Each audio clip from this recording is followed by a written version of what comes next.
చేసేంత వరకు పోరాడతాం 5 రోడ్ల కూడలో బస్ సెంటర్ ఏర్పాటు చేసేంత వరకు పోరాడతాం 5 రోడ్ల కూడలో బస్ సెంటర్ ఏర్పాటు చేసేంత వరకు పోరాడతాం 5 రోడ్ల కూడలో బస్ సెంటర్ ఏర్పాటు చేసేంత వరకు ఏర్పాటు చేయాలి బస్ సెంటర్ ను ఏర్పాటు చేయాలి బస్ సెంటర్ ను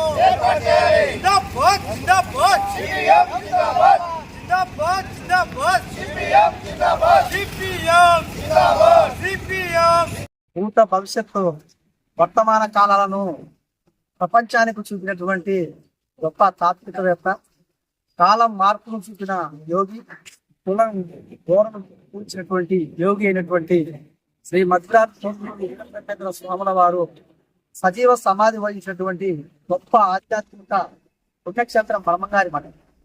ఇటువంటి బ్రహ్మంగారి మఠానికి ప్రతిరోజు వందల మంది, వేల మంది కూడా ఇక్కడ దర్శనానికి వస్తూ ఉంటారు. ఈ జిల్లా, ఈ రాష్ట్రం, ఈ దేశమే కాకుండా వివిధ దేశాల నుంచి కూడా అన్నింటిలో యాత్రికులు, భక్తాదులు పెద్ద ఎత్తున తనకి వస్తూ ఉంటారు.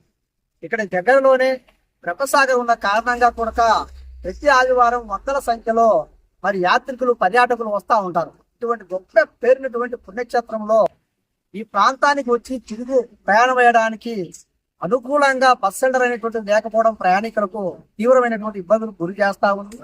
యాత్రికులు, భక్తులే కాకుండా గ్రామ ప్రజలు కూడా ప్రతినిత్యం బయట ప్రాంతాలకు వెళ్తా ఉంటారు.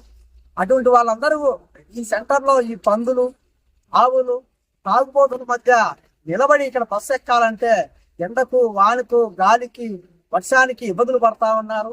మరి ఇక్కడ బస్ సెంటర్ ఏర్పాటు కోసం కూటమి ప్రభుత్వం సీరియస్ గా ప్రయత్నం చేస్తున్నట్టు పత్రికల్లో కనిపిస్తున్నది, కానీ ఆచరణలో మాత్రం కనపడడం లేదు.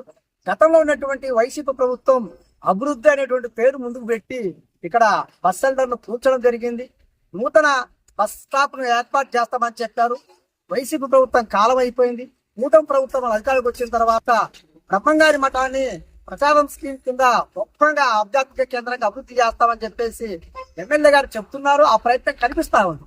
అయితే రోజు వచ్చేటువంటి భక్తులు దూర ప్రాంతాలకు వెళ్ళడానికి అవసరమైనటువంటి, ఈడ సేద తీరడానికి, కూర్చోడానికి అవసరమైనటువంటి బస్ సెంటర్ లేకపోవడం వల్ల యాత్రికులు తీవ్ర ఇబ్బందులు పడతా ఉన్నారు. ఇక్కడికి వచ్చేటువంటి భక్తులు ఆధ్యాత్మిక భావంతో వస్తా ఉన్నారు.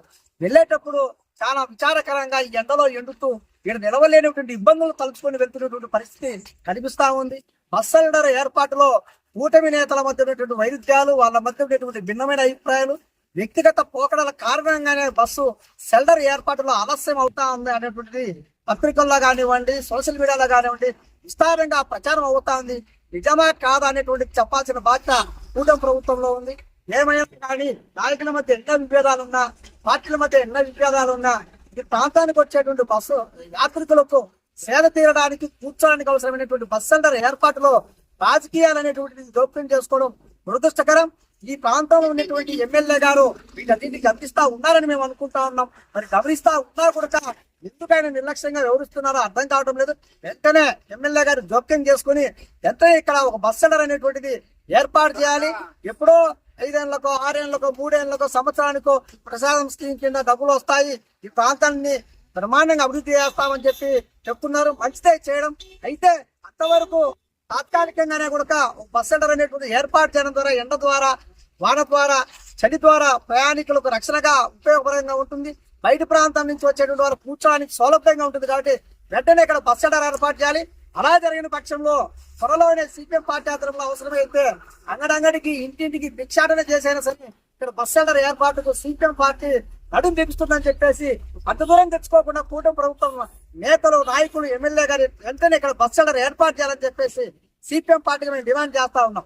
టి శివకుమార్, సిపిఎం పార్టీ జిల్లా కార్యవర్గ సభ్యుడు, కడప.